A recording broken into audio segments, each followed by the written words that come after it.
Salut et fraternité. C'est étrange, mais aucun de ceux qui m'abjuraient de voter Chirac en 2002, Macron en 2017 et en 2022, pour faire bon poids et pour faire barrage, personne ne vient me titiller et surtout me dire t'étais peut-être un crypto-fasciste, mais tu avais raison. Parce que j'ai été traité de crypto-fasciste, parce que je ne faisais pas barrage.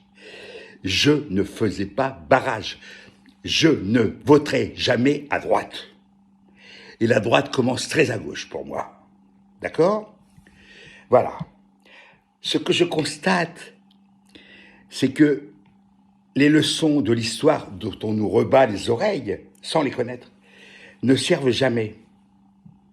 Je rappelle, sur France Culture, sur une chaîne Histoire, là, sur la télé, j'entends cette phrase inouïe, Pétain s'est emparé du pouvoir. Non, non, c'est faux. Pétain ne s'est pas emparé du pouvoir. De même que Hitler n'a pas fait de coup d'État. C'est faux. Ces gens-là se sont servis du système républicain, démocratique, pour se faire élire. Et une fois élu, prendre les pleins pouvoirs. Pourquoi ? Parce que des traîtres, aussi bien en Allemagne qu'en France, ont voté pour Pétain et lui ont voté les pleins pouvoirs. Des gens de gauche, pas seulement, mais des gens de gauche. Donc concernant l'affaire Pétain, comme disait Henri, comment déjà, ça va m'échapper maintenant, il y a tout un concours de circonstances dans lequel des tas de gens participent. Henri Vime participe, mais le grand public, lui, il n'est pas au courant, d'abord parce que la presse est complètement maquée, elle ne sait pas non plus parfois, surtout à cette époque-là.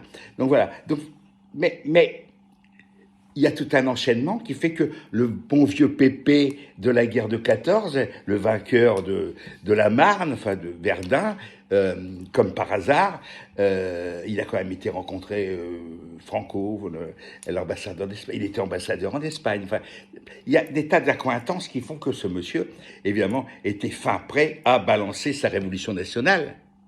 Entre parenthèses, je signale que Macron a écrit un bouquin avant d'être élu qui s'appelait Révolution. Révolution. Ben on y est, hein, voilà. On est dans la révolution fascisante. Voilà. De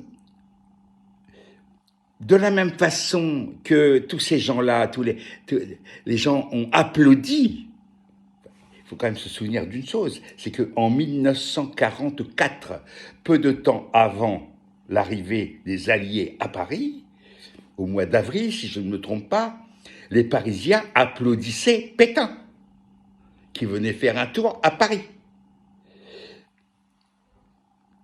En août 44, ils vont applaudir De Gaulle. Donc c'est vrai qu'avec des gens comme ça, c'est pas facile. Avec des gens qui ont un sens politique de palourde ou d'huître, c'est quand même compliqué. C'est compliqué. D'autant qu'ils n'écoutent pas, ils comprennent pas. Ça recommence avec l'histoire de la Palestine et d'Israël. C'est pareil. C'est-à-dire qu'il y a un Reich, un Volk, un Führer. Voilà, une voix. Et de préférence, des gens qu'on peut considérer peut-être comme pas trop cons, assez intelligents, rentrent là-dedans à pieds joints. Sans aller voir, chercher à comprendre qu'est-ce qui se passe. Qu'est-ce qui se passe? Comment est-ce qu'il se fait qu'un jeune homme plutôt bien de sa personne, avec une tronche de premier de la classe, mais en fait il n'était pas, hein, et de premier communion, ou de, je sais pas, enfin, ou de gendre idéal, hein, voilà, peut arriver au pouvoir à la suite de tout un tas de trahison, de renoncement, de tous les côtés, que sont devenus les gaullistes. Ils vendent le pays à l'encan aux États-Unis, que sont devenus les communistes, que sont devenus les socialistes.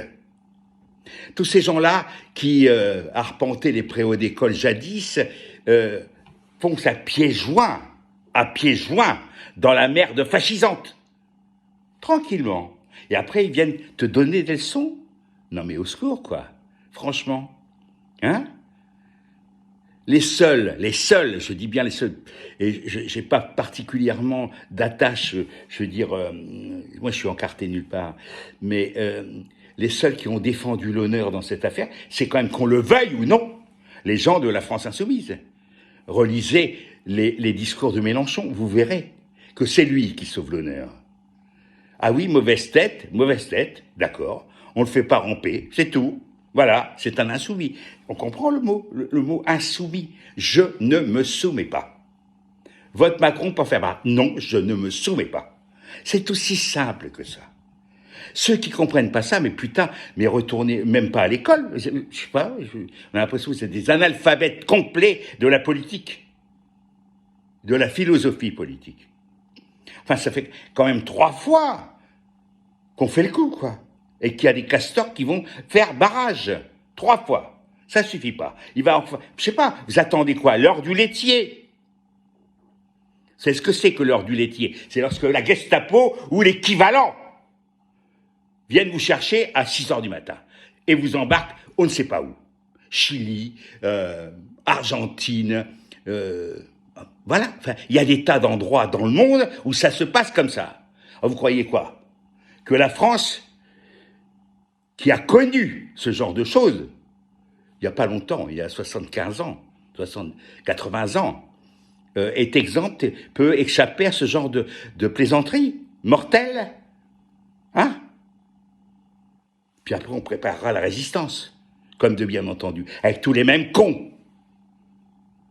Ceux qui ont mis Pétain au pouvoir se retrouver en 1944 avec des petits drapeaux bleu, blanc, rouge sur les Champs-Élysées pour applaudir De Gaulle.